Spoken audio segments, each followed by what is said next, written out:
The following is a Comfortably Zoned Radio Network production.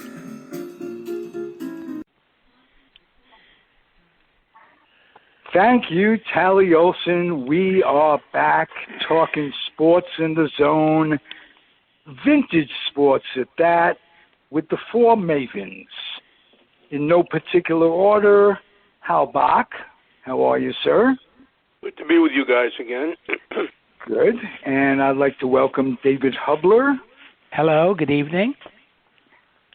Good evening, David. Alan Blumkin is here. Hello there, everybody. And George Case III, who plays a big part, the Case family plays a big part in a book that I'm working on. It's called Mary Jane is My Mistress. Mary Jane is my girlfriend. Baseball is my mistress. And I talk about the relationship between the Case family and the Tycho family through my mother. And George knows the two connects. In 1939, George Case's dad was lined up on first base when Lou Gehrig gave that speech at Yankee Stadium. And my mother attended that game. And in 1962, if I think that was it was 61, might have been 61 when the Washington Senators were formed, George Case coached third base. And my mother got to see George Case. She didn't know she was seeing George Case, but she got to see George Case twice in her life.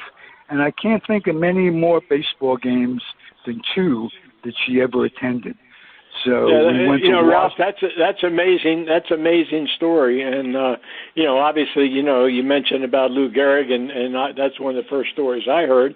And then from my father, and I happen to have the photo of it, and it was very, a very interesting experience for my dad to be there, because he said all the players were, so in awe of Lou as a person, and not only a great player, but just a person. And they were, very sad by the whole thing, because nobody really knew what was going on. And he had just been diagnosed with ALS, and here it is, 80 some years later, there's still not a cure. And then with the expansion Senators, Ralph, that would have been at Griffith Stadium, 1961. 61. We went to Washington as a family. That was the first. Right, that was the first year of the expansion Senators, and they had to play at Griffith Stadium, which was the last year that Griffith Stadium was used for baseball, because the new D.C. Stadium, which is now known as RFK Stadium, had opened for football, but was not ready for baseball until the 62 season. So it's interesting that, your mother did see both of those events, and I think you had told the story about, coming down to Union Station and a cab driver talking about the great, Yankees teams, and the fact is that, they were like a machine. Exactly. Good memory, George. Right. I was so impressed with that, because one could always go to cab drivers in whatever city they're covering. Would you confirm that with me, Hal, that cab drivers know their stuff? Oh, there's no question about that. And this guy just kept shaking his head. You're going to the game. He was a Senator fan. And the Yankees were coming in. And talk about that great team.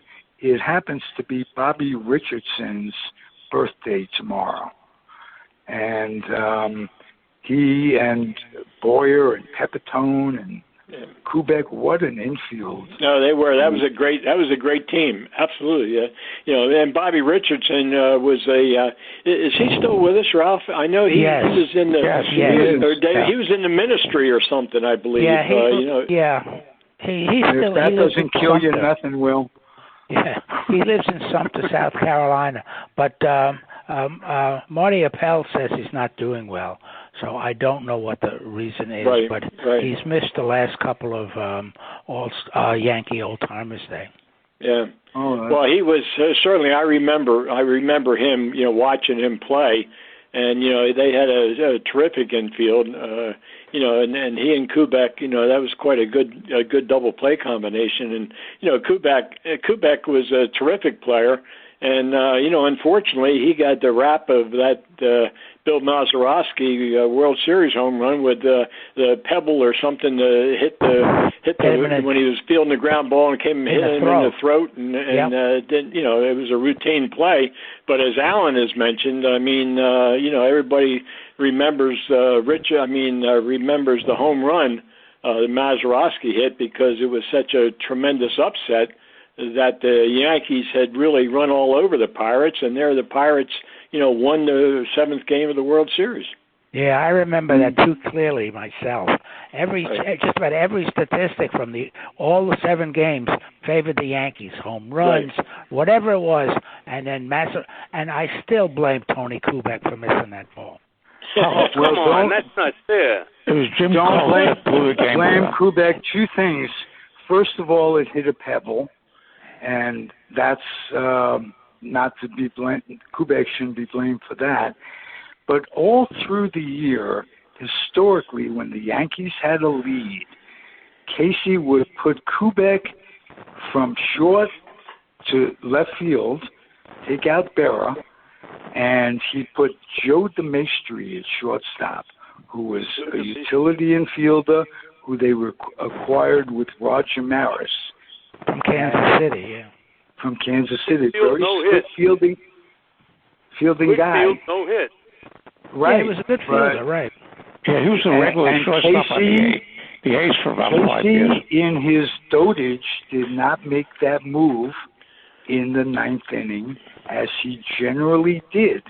And I don't know if the same pebble would have hit DeMaestri in the throat, but it would have been different. Things change. Well, I was there. Hey, guys. What? I was there. Were you really? Yeah. Oh, that's right. It's a long story, but I was a freshman in college, and me and a friend of mine, who I'm still friendly with to this day, which is, God knows, 60 years ago, after Hal Smith hit the home run in the 8th inning, we ran down 10 flights of store in the dorm building, and when I had a transistor radio, we ran over to the ballpark, and we were able to sneak into the left field bleachers. We got there just as the Yankees were tying the game up in the 9th, and we were crouching down. We were in the left field bleachers, crouching down as much as we could, and Mazeroski hit the home run. We might have gotten arrested if they came in there. But it's always special. And the Yankee GOAT of that series, that game was Jim Coates. Oh. Okay, because he gave up the home run to Smith. I spoke to Johnny Blanchard at a card show years ago, and when I brought that game up, and he said that effing Coates. I said, because when Hal Smith came up, Hal Smith had played the 5 previous seasons in the American League with the Orioles and the A's, and they knew he was a dead fastball hitter. And Coach shook off every sign Blanchard put out there and wanted to throw his fastball, so he threw his fastball. Hal Smith hit it over the wall. Very interesting story. And you got to see that. I got to see the Mazeroski home run. Okay. Smith had tied it up. Yeah, Smith had put them ahead. And then they brought in Bob Friend, who couldn't get anybody out in the whole series. And he gave up 2 runs. And Harvey Hacks got the last out in the 9th inning. And then Mazeroski hit the home run. Wonderful story. Mr. Bock, would you talk about, if you would, the great Willie Mays? Mm-hmm. Well, George mentioned a 5-tool player. He was, without question, a 5-tool player. The Giants brought him up in early in 1951, about May, the early part of May in 1951, and he was in over his head for the first 20 or so at-bats. He couldn't buy a hit. And he wanted to be sent back. He went to Leo DeRocher and said, I can't do this. Send me back to Minneapolis. And DeRocher said, you're my center fielder. You'll be fine. And his first hit in the Polo Grounds was a home run against the great Warren Spahn. So that made it his first big league hit. Now I saw Willie make some fabulous catches. The two that I can relate to you, of course, everybody knows about the catch in the World Series in 1954 against Vic Wertz, where he just ran it down and put the ball over his shoulder. Remarkable catch in center field. But I saw him make two catches that were every bit as good. In 1951, the Giants were on this chase to catch the Dodgers. The Giants won 37 of their last 44 games. And the Dodgers were in the Polo Grounds for a game. And I believe the score was tied at the time, and it was like the eighth inning. And Billy Cox was on third base. And there's a fly ball hit the right center field. And Don Mueller was the right fielder. He was a pretty good ball player, but not the greatest arm in the world. Willie came over from center field and took the ball away from Mueller. Just caught the ball and did a 180, did a complete whirl, and fired to the plate. And Wes Westrom was the catcher, had the ball waiting for Billy Cox when Cox tried to score. And nobody was more surprised than Billy Cox, because it just seemed like a regular sacrifice fly, and all of a sudden, this guy in center field with a great arm cut him down at the plate. Now, in 1952, Willie was going to go into the Army. Don't forget, we had the Korean War at that time. And Willie was drafted to come into the Army. And his last game was at Ebbets Field. That, again, was, I believe, in May. And in the ninth inning of that game, Bobby Morgan was the batter for the Dodgers. Hit a line drive, and Mays dashed across the outfield, and he was up against the wall, flat out, caught this ball, a remarkable catch. And he did that all the time, you know. And that was his farewell for a couple of years before he came back in 54 and led the Giants to the World Championship. So those are my two memories of Willie as a defensive player. As an offensive player, he was one of the best. I mean, 660 home runs, and how many more would he have had he not lost 2 years in the Army? So, and the stadiums he played at were brutal in terms of in San Francisco. That's true too. But he was a remarkable defensive player.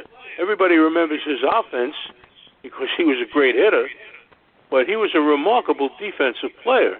Had a great arm and great instinct. And the funny story that it tells about catching the ball on Vic Wertz, I asked him about that once, and I said, how did you make that catch? He said, that was no big deal.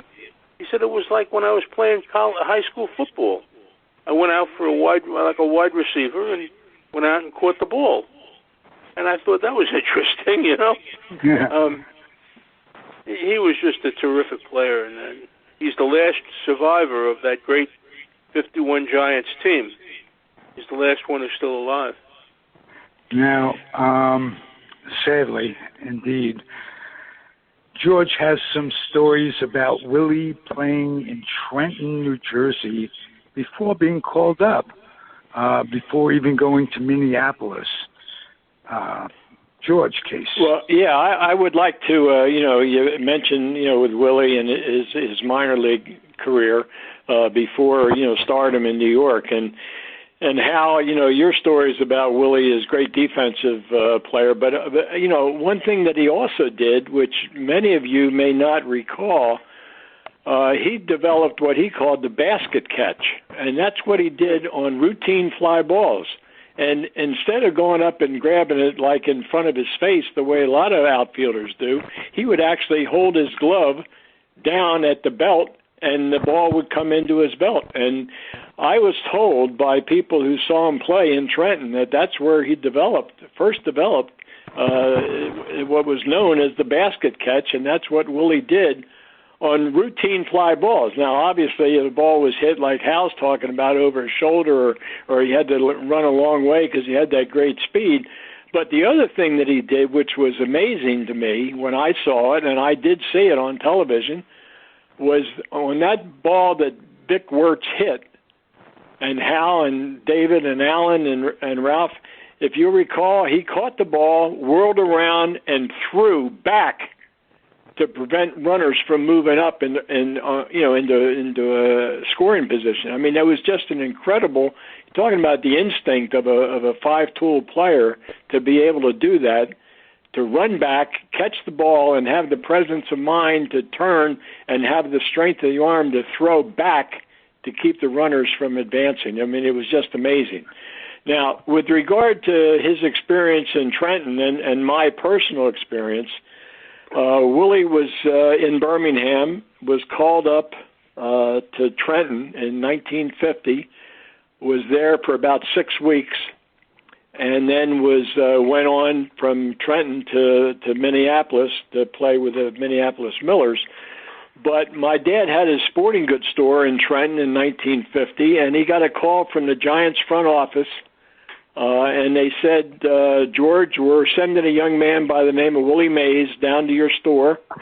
Wow. Just, feel free to give him whatever he wants and just send the bill to us because we think he's a pretty good prospect. Well, my dad always thought, that's one of the early stories that he told me. He says, can you imagine that, Willie being a pretty good prospect? He said, he came in, he's just a young kid. He was like 18, 19 years old. And he said, Mr. Case, the Giants sent me down here. And my father said, Willie, whatever you need, I'll be happy to help you. And I think that it was a compliment to my father, the fact that the Giants front office, thought enough of my dad and his knowledge of the game to be able to, provide Willie with whatever equipment that he needed. And I say he was only in Trenton for about 6 weeks, but he had a huge impact. And so many people that I know that are still alive today that recall seeing Willie Mays playing Trenton for the Trenton Giants in 1950 at Dunn Field. So, I mean, my dad's first exposure to Willie Mays was Willie as a teenager, but they had that common link in baseball, and I can only tell you that he was just an amazing talent.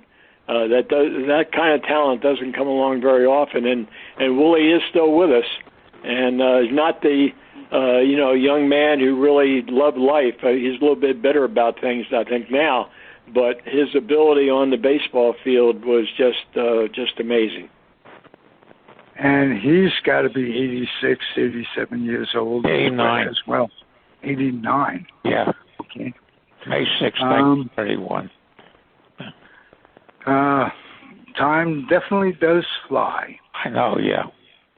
Can you believe Mickey Dorothy Mantle's Parker been dead say? 25 years already? Just this past Dorothy week? Yeah, Parker. no, that just passed last week. Yeah. And you want me to compare Mantle and Mays? If you would, please. Okay. Alan But let me Blumkin, just saber start saying- genius that you are. Okay. One thing, 30 years ago, I was doing research on players that were drafted during the Korean War, even though most of them didn't go there. And I wanted to see if Mays had played in all the games scheduled before he had to go to the Army, and he did. And I think, as one of you mentioned before, that he might have been the first threat to Babe Ruth had he not missed that year and a half.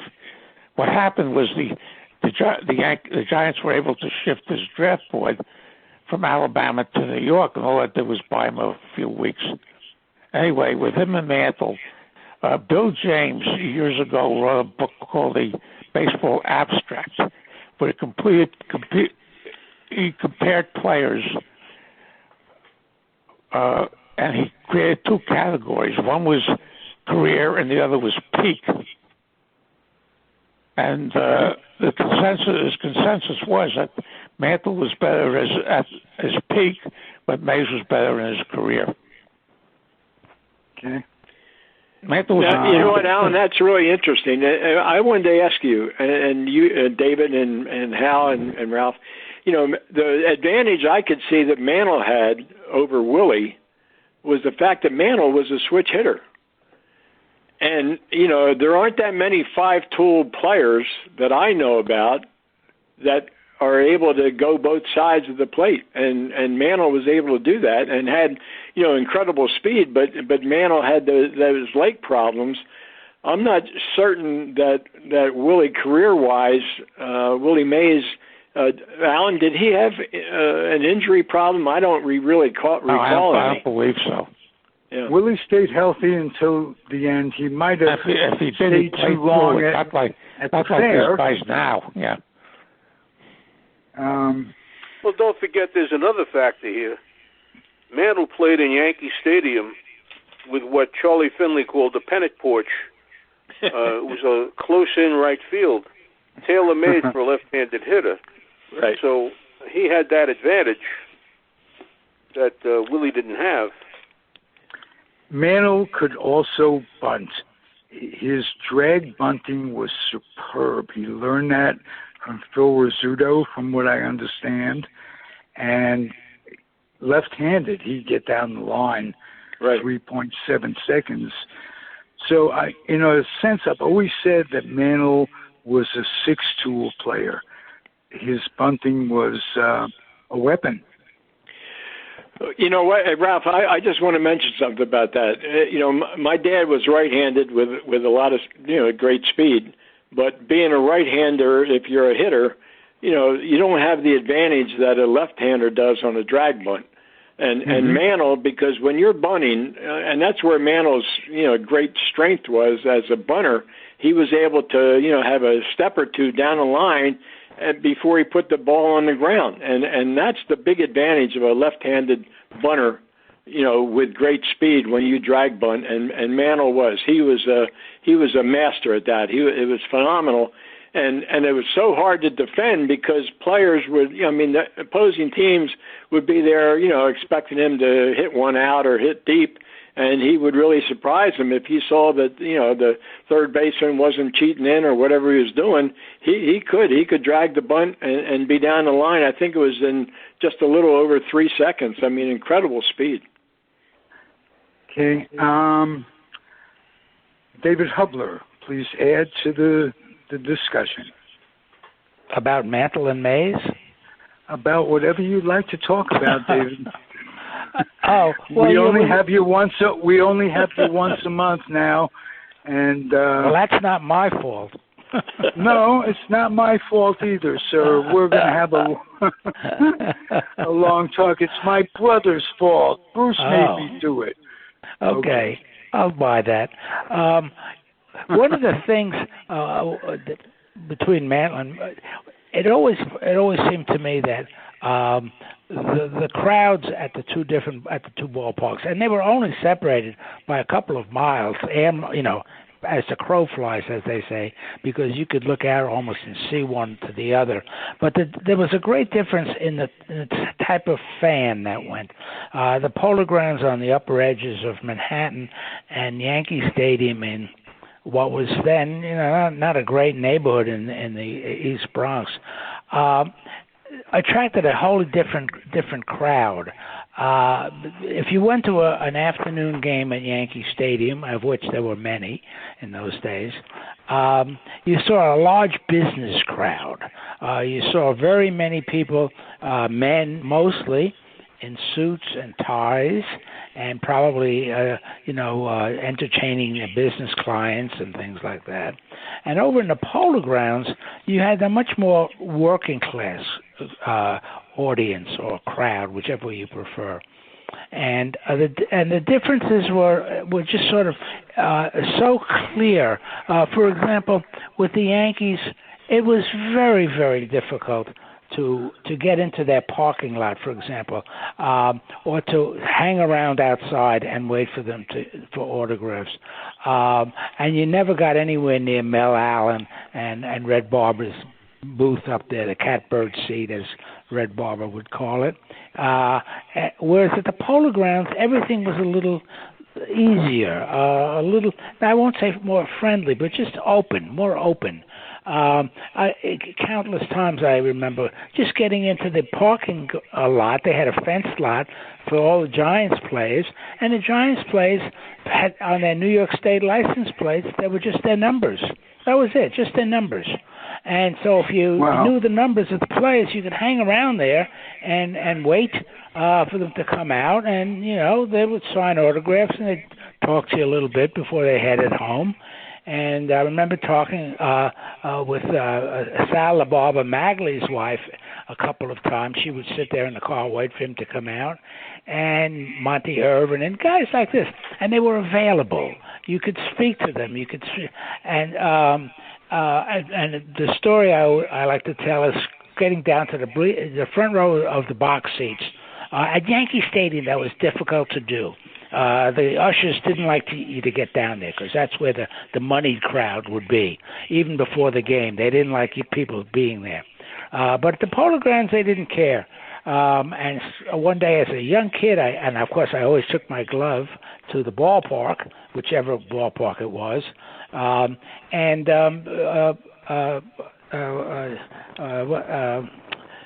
Johnny Antonelli was warming up.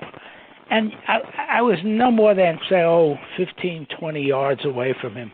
And I said, John, throw me a ball. And at first he ignored me. And since there was virtually nobody in the stands, as there are today, you make your voices heard. So finally he said, if I throw it to you, will you promise you'll throw it back? And I said, yes. And then I got a real fright in my because I thought, he's going to throw it to me. And if I don't catch it, what's going to happen? and the pressure was on, right, David? The pressure was on, definitely. Yeah, like the ninth inning of a World Series game.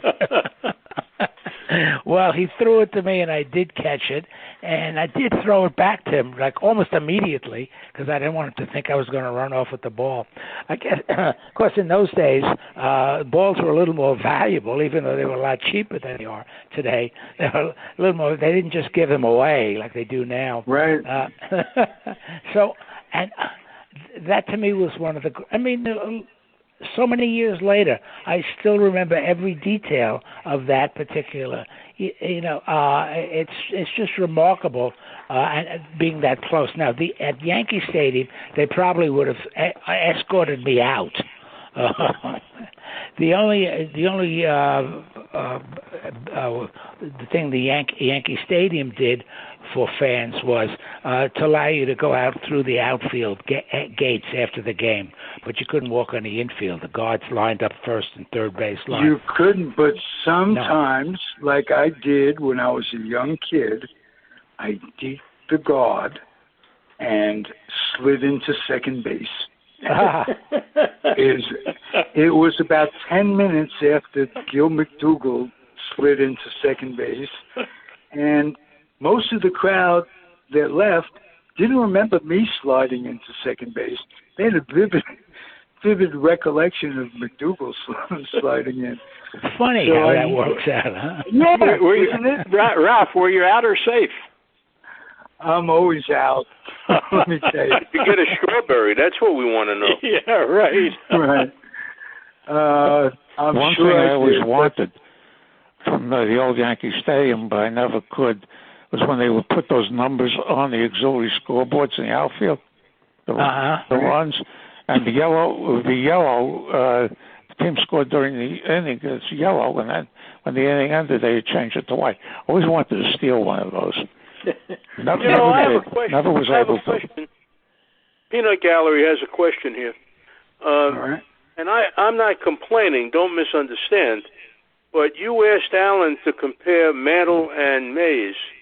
Why didn't you include Duke Snider? Wow. That's a really good question because during that era, you had the three premier center fielders in Major League Baseball all playing in the same city at the same time. Right. I mean, incredible. And Snyder hit more home runs in the 50s than anybody in the game. So he was, and the song goes, Willie, Mickey and the Duke. Right. Yeah. So I will re-ask the question, and I'll let you answer the question before Alan Blumkin does. What are your memories of the Duke, and how do you think he really compares with Mantle and Mays? Well, I always felt that Snyder, being a left-handed hitter, benefited from being in a lineup which was all right-handed. Campanella batted right-handed, Ferrillo, Jackie Robinson, Gil Hodges, on and on. So he was the only lefty hitter. And so opposing teams generally pitched right-handed pitches against the Dodgers to neutralize those right-handed bats. And he had an advantage there. Would he not have been as great? I don't know. But he certainly had an edge in terms of left-handed bat against right-handed pitching. He also had a smaller ballpark. We didn't really get to see him open it up in the field. He had a smaller ballpark. He had a much smaller ballpark. Ebbets Field was the postage stamp compared to the Polo Grounds and Yankee Stadium. Now, on the road, was he a pretty damn good defensive outfielder? Yes, he played well. Okay. He played defense pretty well. But I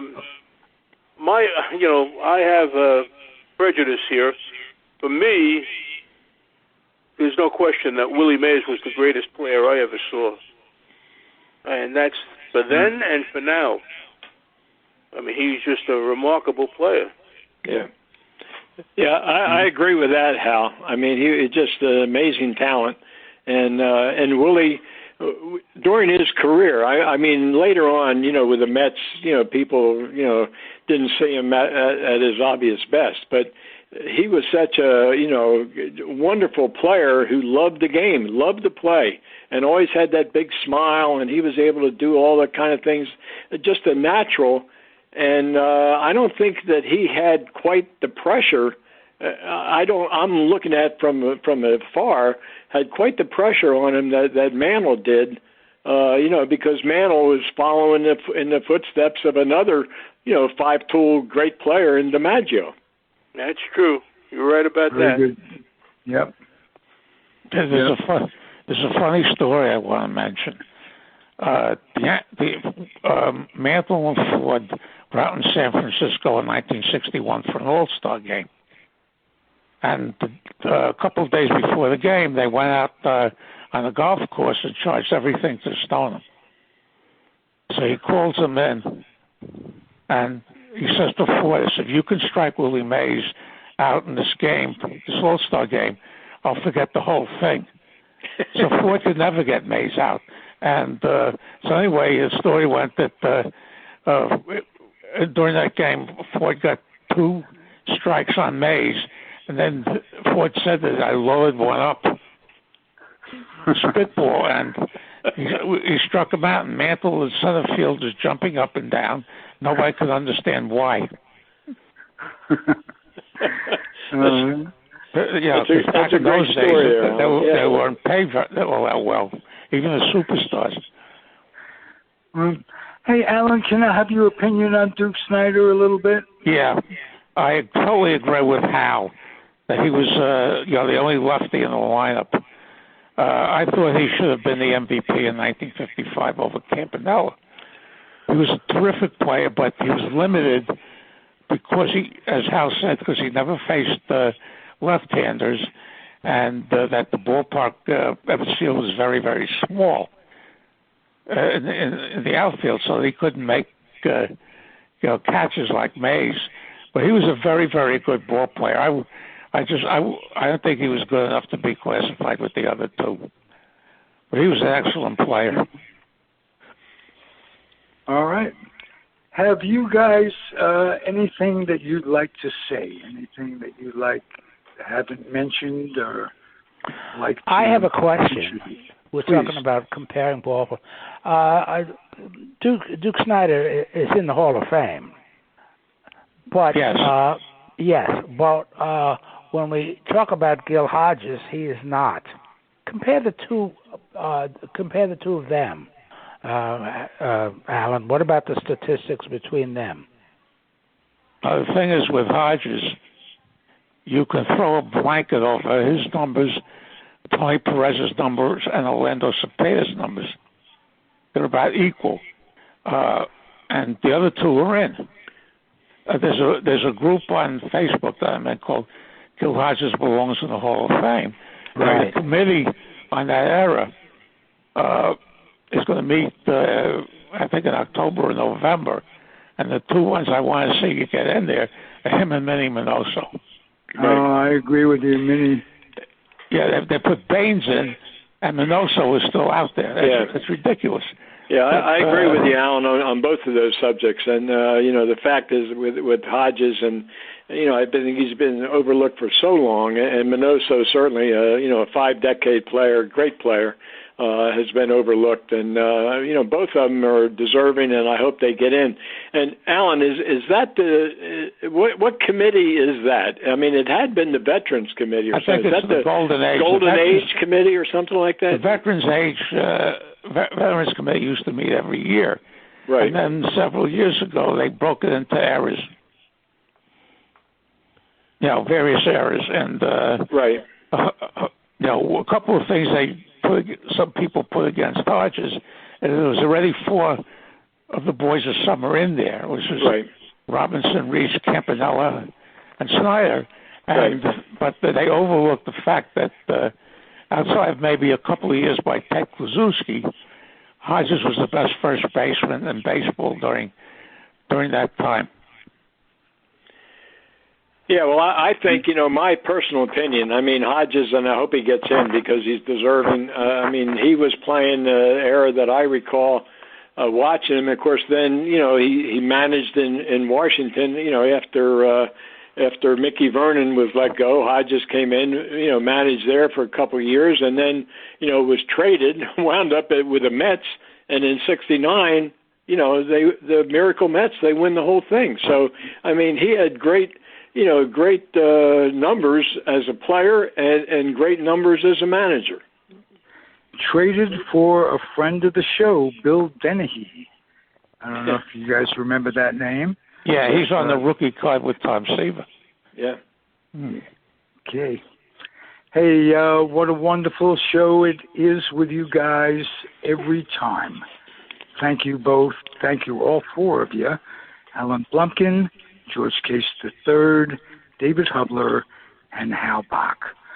I'm Ralph Tycho. It's the Comfortably Zoned Radio Network, and I love doing this with you guys. Come back a month from today. How about that? Good. All right. That'll be fine. We'll see you at that time then. And David, would you round up Michael and plan on Sunday a Sunday reunion of Kibitz? Oh yeah, that'll be fun. Yeah. Mm-hmm. Yeah, I will do Beautiful. that. I'll let you know. Okay. Great. Be well, gentlemen. Yep. Please keep your heads down. This is a crazy time we live in, and I was glad not to be able to think about it for an hour or so. Yeah. It's a great escape to get away from all this craziness that we're faced with right now, that's for sure. Absolutely. It always was, but I never appreciated it before. Somebody said it was the candy store of the news or whatever, and it really has been tonight for me because it's getting crazy. You mess with the post office and you start affecting votes, that should be treasonous, and nobody's backing him up against the wall, and I'm afraid they won't. Ralph, I saw on CNN a little while ago that Trump backed off on this. He did, but I know, the but the general backed off. But how about the damage that's been done? He would screw up people who were dependent on checks for survival. Hey, medicine. People get their medicine through. I know that. Yeah. This is a crazy motherfucker that we have in power. Yeah, I said before, Ralph. I said before the 2016 election that he had no bottom. I never really thought it'd be this bad. He's getting worse and worse. And I know Matthew D. Diaz, months ago, a year and a half ago, was saying the same thing. You said it. He has no bottom. Talia said it to me that it's getting worse, and he never is held to responsibility. He's never been accountable. He's never been accountable in his entire life. Yeah. No. At the bottom. Excuse my language, gentlemen. We're getting into politics. I'm hanging up. Yeah, let's get out of it. I don't blame you, George. Okay. I'll see you guys next good night. month. Yeah. Okay. Bye, Be everybody. well, guys. Yep. Thank you for Thank you. listening, everybody. Sorry for my French. It could have been a lot worse all throughout, believe me. All right. Be well. We'll be see back you. Yep. in 1 month, just as before. Good night. The proceeding has been a Comfortably Zoned network production. You are advised to keep your dreams wet, your humor dry, your children and grandchildren out of military recruiting offices and off the laps of clerics who wear dresses. Thank you for listening, everyone. Happy trails.